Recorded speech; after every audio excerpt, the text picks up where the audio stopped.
solemnly swear I, John Fitzgerald Kennedy, do solemnly swear that you will faithfully execute the office of President of the United States that I will faithfully execute the office of President of the United States and will, to the best of your ability, preserve, protect, and defend the Constitution of the United States. Preserve, protect, and defend the Constitution of the United States. So help you God. So help me God.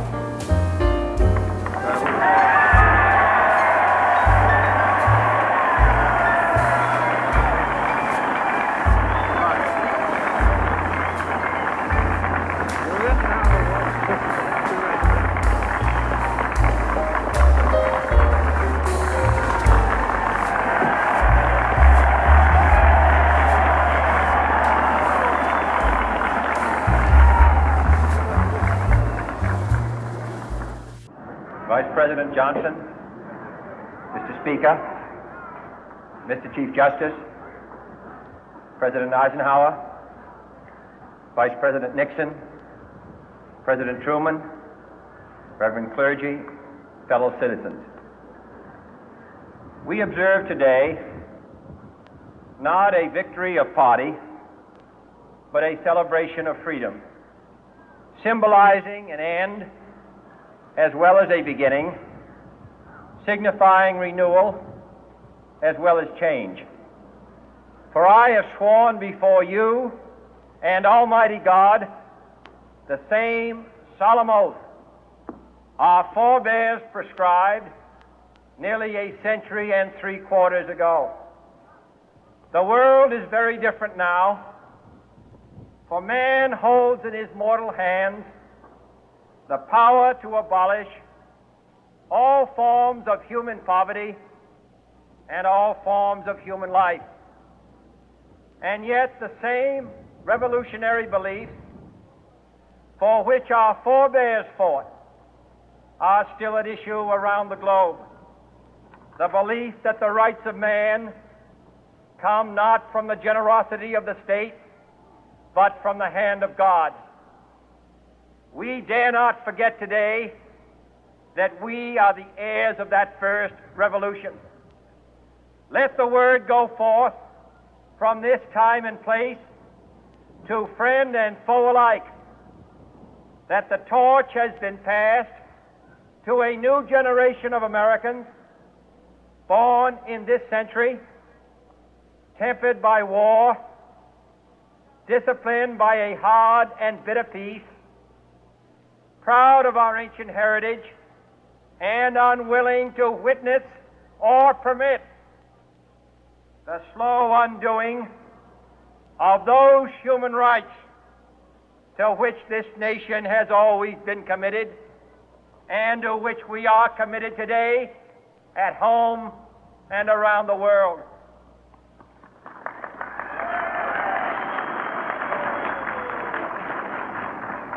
Let every nation know, whether it wishes us well or ill, that we shall pay any price, bear any burden, meet any hardship, support any friend, oppose any foe to assure the survival and the success of liberty.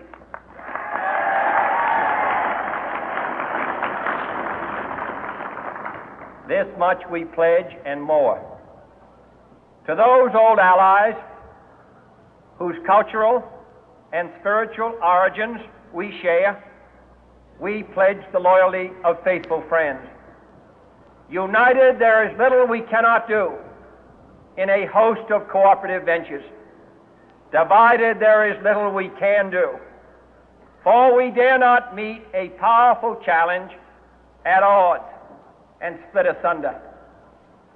To those new states whom we welcome to the ranks of the free, we pledge our word that one form of colonial control shall not have passed away, merely to be replaced by a far more iron tyranny. We shall not always expect to find them supporting our view, but we shall always hope to find them strongly supporting their own freedom and to remember that in the past, those who foolishly sought power by riding the back of the tiger ended up inside.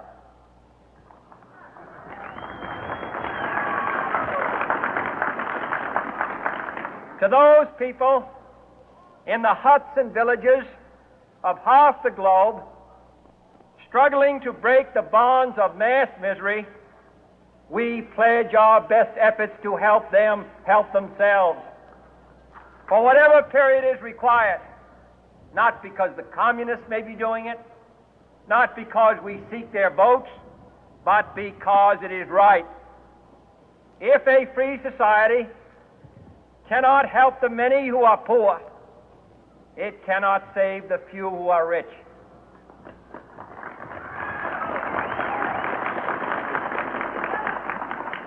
To our sister republics south of our border, we offer a special pledge to convert our good words into good deeds, in a new alliance for progress, to assist free men and free governments in casting off the chains of poverty.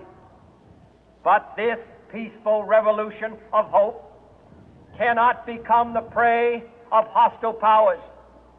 Let all our neighbors know that we shall join with them to oppose aggression or subversion anywhere in the Americas. And let every other power know that this hemisphere intends to remain the master of its own house.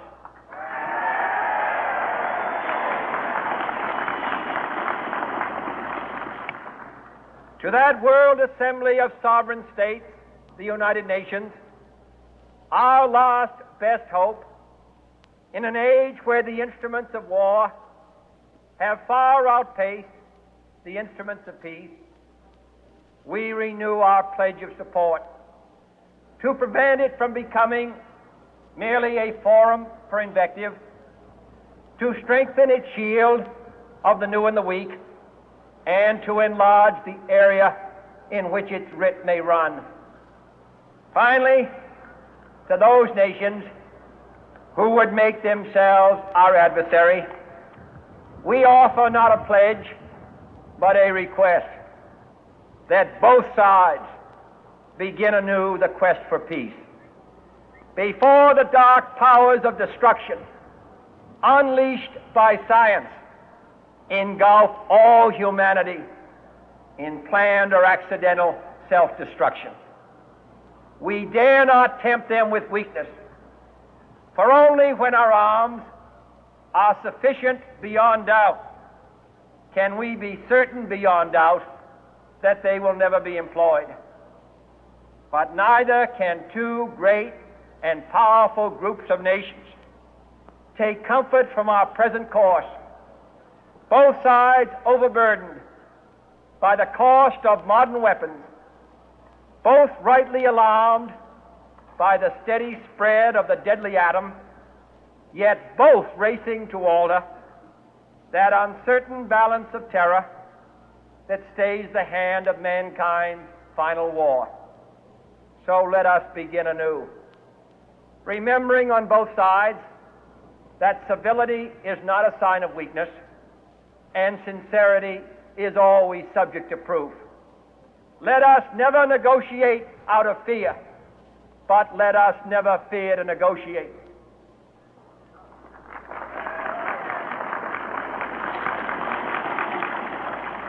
Let both sides explore what problems unite us, instead of belaboring those problems which divide us.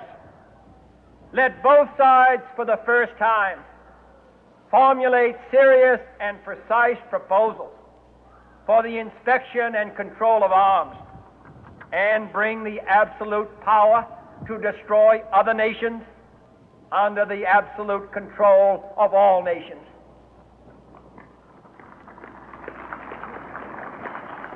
Let both sides seek to invoke the wonders of science instead of its terrors. Together, let us explore the stars, conquer the deserts, eradicate disease, tap the ocean depth, and encourage the arts and commerce. Let both sides unite to heed in all corners of the earth the command of Isaiah to undo the heavy burden and let the oppressed go free.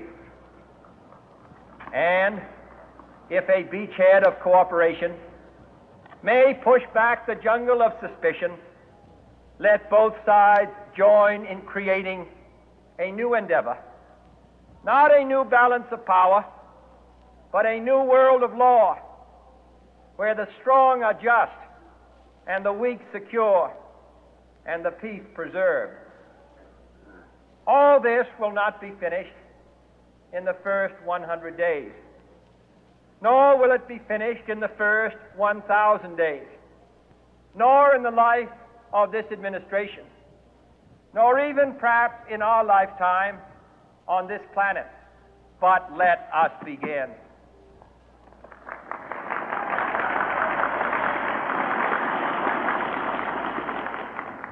In your hands, my fellow citizens, more than mine, will rest the final success or failure of our course. Since this country was founded, each generation of Americans has been summoned to give testimony to its national loyalty. The graves of young Americans who answered the call to service surround the globe. Now the trumpet summons us again, not as a call to bear arms, though arms we need, not as a call to battle, though in battle we are, but a call to bear the burden of a long twilight struggle, year in and year out, rejoicing in hope, patient in tribulation, a struggle against the common enemies of man, tyranny, poverty, disease, and war itself. Can we forge against these enemies a grand and global alliance, north and south, east and west?